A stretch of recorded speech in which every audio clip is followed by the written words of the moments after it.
As many of you know, I live here in the United Kingdom and have done so for many years. But I wasn't born here. I'm a native New Yorker and from Brooklyn in particular.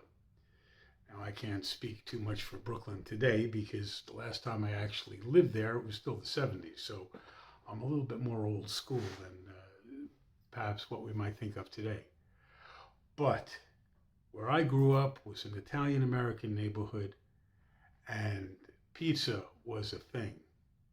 In fact, I'm not far off accurate by saying you could literally pick any direction to walk in and go a couple, 3, 4 blocks, and you'd find another pizzeria, and they were all good, which is impressive. So, being here in the UK, can I get pizza? Absolutely. Can I get pizza from New York? Well, not. There are a couple of places, but it's not easy to find in this country, or indeed anywhere outside of New York, where it is just what we had where I was growing up. So what I'm going to teach you how to do in one easy lesson is how to make a sauce at home that tastes like the pizza sauce that we get in New York. Now, I'm not using the exact same recipe that the pizzerias in New York use necessarily, because it depends a little bit on what ingredients you're accessing.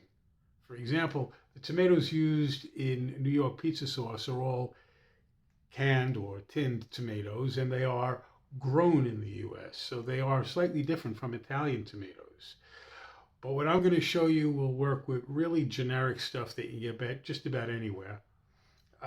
It's not expensive to make, and you can make it in advance, as we're going to here. And there's different things you can do with it, and I'll mention 1 or 2 tips. So the only warning I'm going to give you is that during the course of this video, something is going to happen in my brain, I suspect, and my old accent from when I was a kid may make a slight appearance. It's nothing I'm doing deliberately, but sometimes it comes out. And so if I sound like an extra from The Sopranos, please forgive that. It's only temporary. But this is really good pizza sauce. You're going to love it. Let's have a look at how it's made. So it's all about ingredients. I've got 3 teaspoons of sugar, 2 teaspoons of dried oregano, 1 teaspoon of basil, another of garlic granulated, and 1 of salt, as well as a tin of peeled plum tomatoes. And that's just going to go into this pitcher first. I'm going to add the spices. And then we're going to take some olive oil and put a good healthy drizzle in there. Now, if that looked ridiculously simple, it's because it is. And the only other thing we need to do, now you can do this in a blender if you don't have one of these hand tools. I do it with this. But basically, we need to puree all of this. It should help if I turned on the power. Okay, and here we go.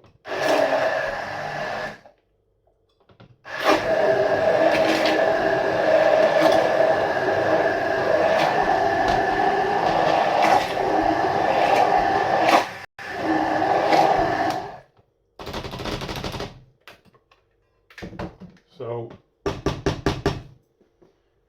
one of the things you'll notice is that the color has changed slightly. It's gone a little bit orangey, and that's absolutely fine. And what we have are just some very, very simple ingredients pureed together. And we're now going to take a saucepan and pour all of this liquid into the saucepan. Does not hurt. Whoops, knocking the camera. I do apologize. It wasn't an earthquake. We're going to just use a spoon to get the rest of it in here. Now, there are 2 schools of thought about what to do with this sauce at this point. Now, traditionally in New York, This is raw, and your sauce would be normally put onto the pizza in raw condition. But here's the thing about a New York pizzeria. These guys, they make a whole bunch of pies. And so you got lots of pizza pies made in advance, and you go in there, you order a slice. You order a slice, they're going to cut a slice off the pie, they're going to put it back into the oven, and they're going to reheat it. So in other words, this thing was cooked in the first place, it was taken out, put on display. Now you order a slice, they're going to take that slice, they're going to reheat it. So it's cooked twice. And that's part of the secret for why the sauce tastes as good as it does. Because actually, a pizza pie will cook really, really fast in those hot ovens. If you have something like I have, an uni, so I'm able to, cook pizzas in my own garden. I swear, you put the pizza in there, you rotate it a little bit, but when you have that thing up to temperature, that pizza's going to cook in like 2 minutes flat, maybe less sometimes. So it's not going to have a lot of time to cook. And that's why if you just make the sauce and don't cook it, it's not going to be as good as it should be. Because the flavors from all the different dry ingredients, and you are using these very inexpensive pre-dried spices, but their flavors will not infuse because it hasn't been heated up. But on the other hand, you don't want to just, to use an English expression, boil it to buggery. You want to, it wants to cook, but not too much. So basically what we got to do now is switch the stovetop on.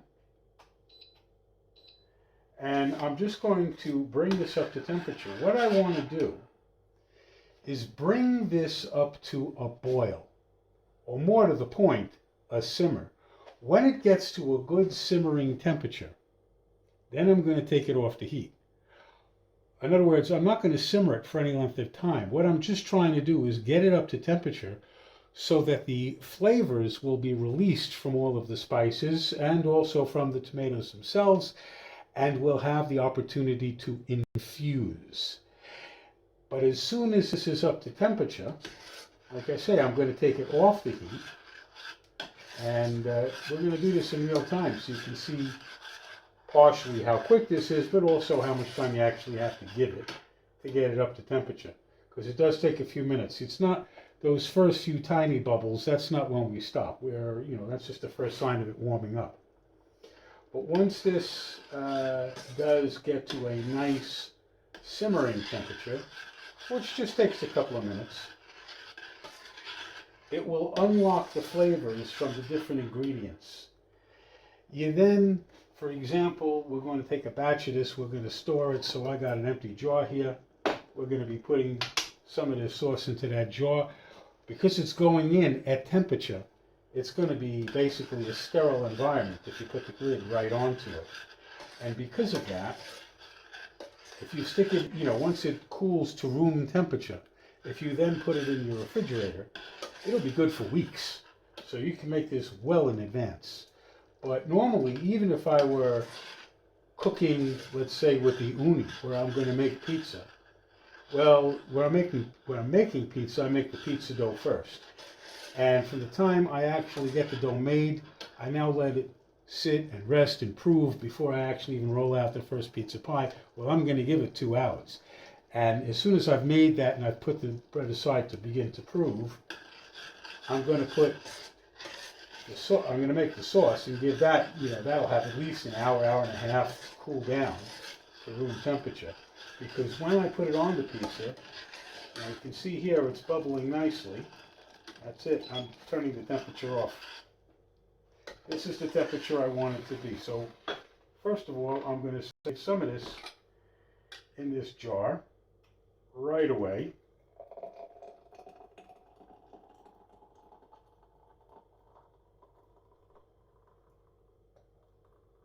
My God, that smells good. Honestly, it smells like a New York pizzeria in here.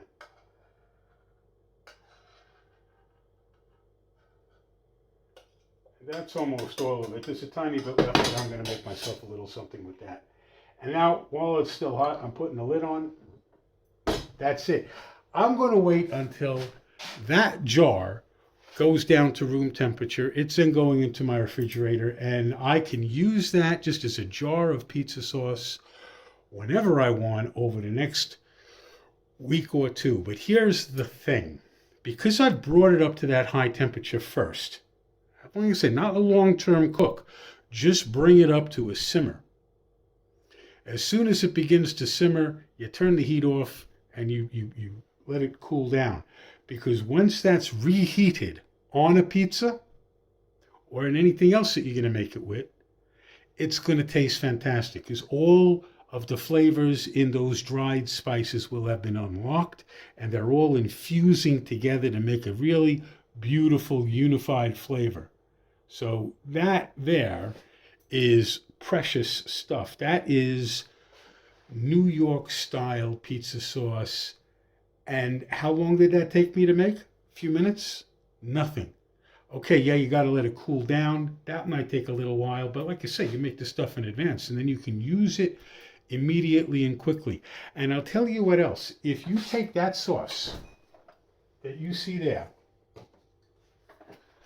and you take some mascarpone and you use like half a tub, this is a 250 gram tub of mascarpone. You use half of that to anywhere from 1 to 1.5 parts of the sauce.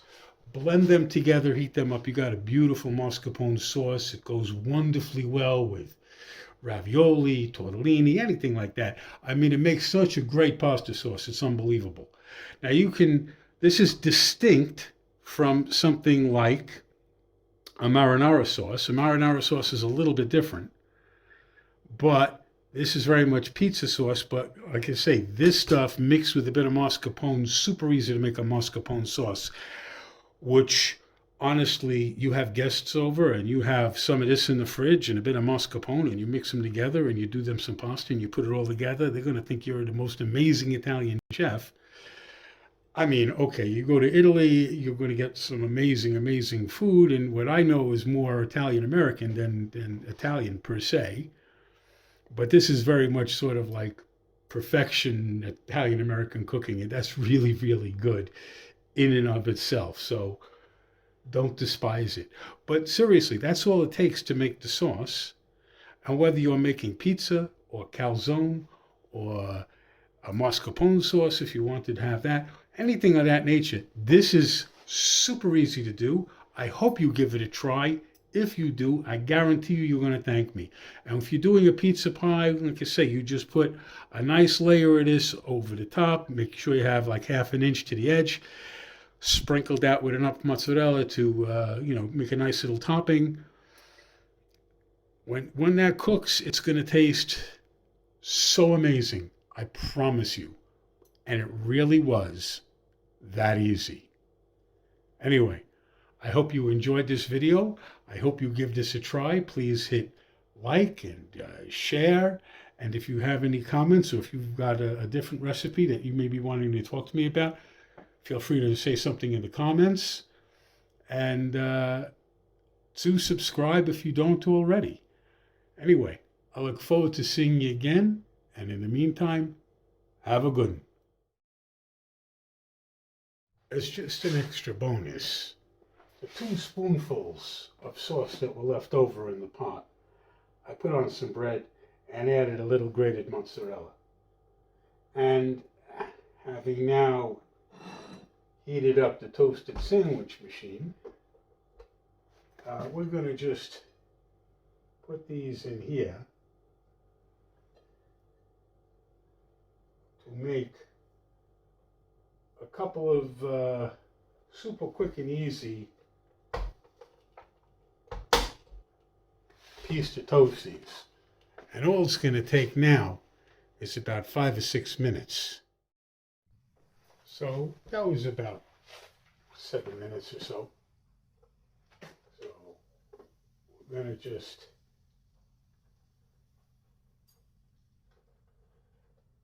pop these out. Wipe away.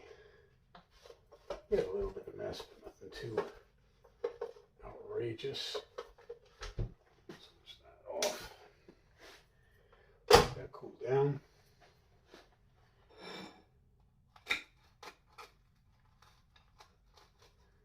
So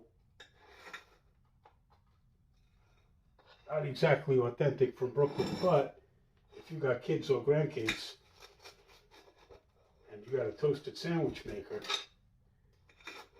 this is just one of the things you can do with this kind of sauce.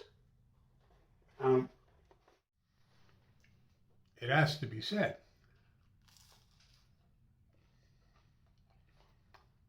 for a quick, easy to make snack that's really nice, can't beat this. Anyway, the recipe, by the way, is in the description. Have a go at it. See you next time.